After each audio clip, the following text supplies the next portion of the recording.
Bon bah bonjour tout le monde.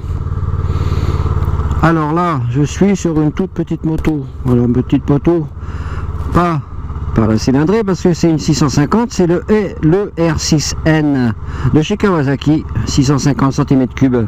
Mais petite moto par le gabarit, franchement dès qu'on monte dessus ça fait tout petit. Ah mais ça a de la pêche. Les grands gabarits au-delà 1m75. Alors moi je fais 1m73 et tu as l'impression que tu as Pee-wee entre les jambes. Non, j'exagère. Peut-être plus pour la jante féminine. Bon, même si il y a des gars qui ont ce genre de bécane, il n'y a pas de problème. Mais c'est vrai que pour une femme, eh bien, c'est parfait. Un petit gabarit d'1m60, 65, c'est nickel.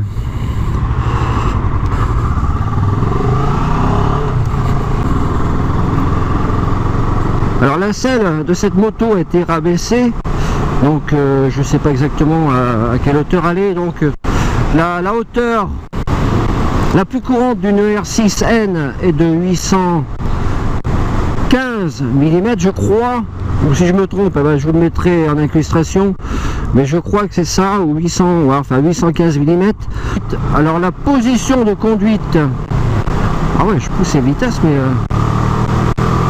non mais sans rigoler, ça envoie quand même pas mal. 72 chevaux, il y a du watt quand même dans le moteur. La reprise est nickel chrome là, ouais. J'aime beaucoup ça quand même. Elle me plaît cette petite moto. Alors c'est la moto à pépite Casal que certains connaissent sur Twitter. Je suis ravi d'essayer cette moto. Ah, les reprises c'est excellent. On va même y aller mollo. Il y a un joli bruit d'ailleurs. Un petit ronronnement qui est bien gentil, ouais.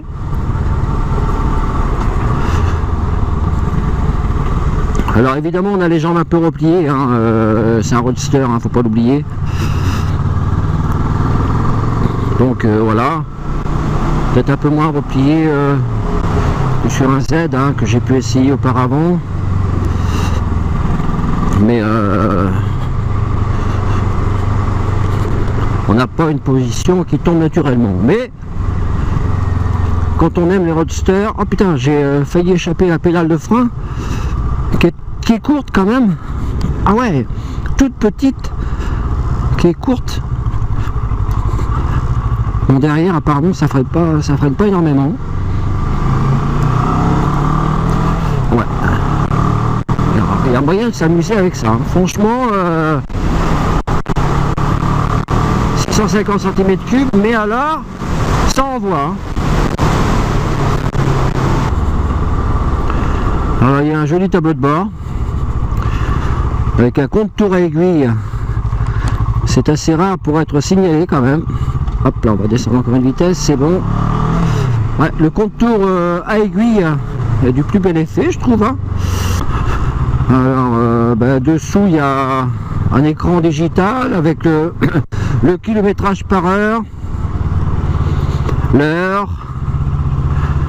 Bon, la jauge à essence en barographe. Bon, c'est minimaliste comme tableau de bord, mais c'est bien complet quand même. Alors dans les virages, il y a un virage qui fait... Ah non mais... C'est léger comme tout. Et derrière on accélère, franchement... tu te sens à l'aise tout de suite sur cette moto. Ah ouais non mais franchement là... Un régal. Bon, niveau commodo, il y a le minimum aussi, comme sur toutes les bécanes. De toute façon, il y a un clignotant à gauche. Mode phare, code, feu de détresse, ça c'est une bonne chose aussi. Le klaxon à gauche encore. L'autre côté, démarreur. et coupe-circuit, voilà. Hop là, on va descendre les vitesses, ça sera mieux. Mais franchement, là... Ah ouais.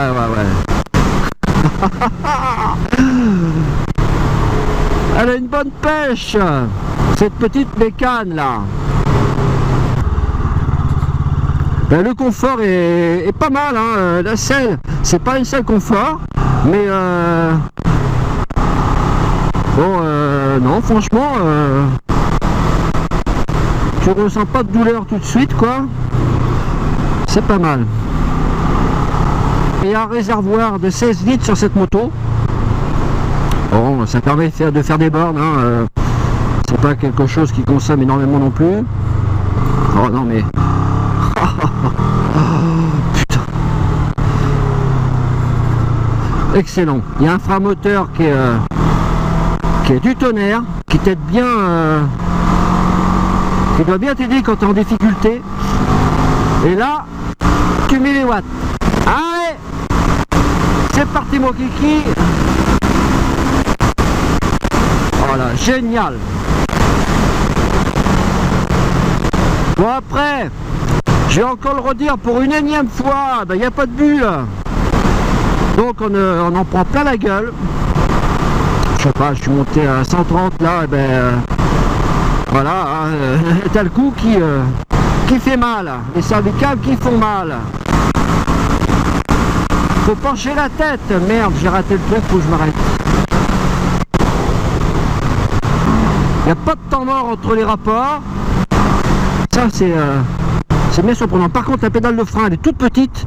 Faut rentrer le pied à l'intérieur pour pouvoir la choper.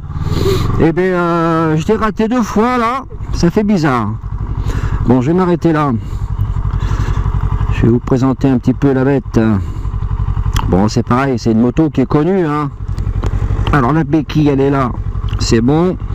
Voilà la petite Kawasaki ER6N blanche et noire de toute beauté. C'est une moto qui m'a surpris tout de suite. De par l'allonge des vitesses, on peut monter assez haut dans les rapports. Elle a du répondant à chaque passage de vitesse. Il n'y a pas de temps mort. Oui, il n'y a pas d'AVS non plus, hein, sur cette moto. C'est une moto qui est de 2015, je ne sais pas si je vous l'avais dit déjà, donc elle n'est pas vieille. Il y a un petit saut de vent devant qui fait pas son effet, tout simplement. Voilà, c'est juste pour cacher un petit peu le compteur, je pense. Enfin, il sert à rien du tout, à part faire joli, mais voilà. Allez, je suis reparti.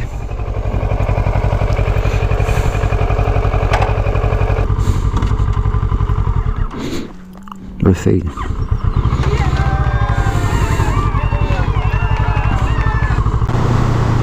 Il n'y a pas besoin de forcer dans les virages pour la faire tourner, pour la faire pencher. Ça vient tout seul.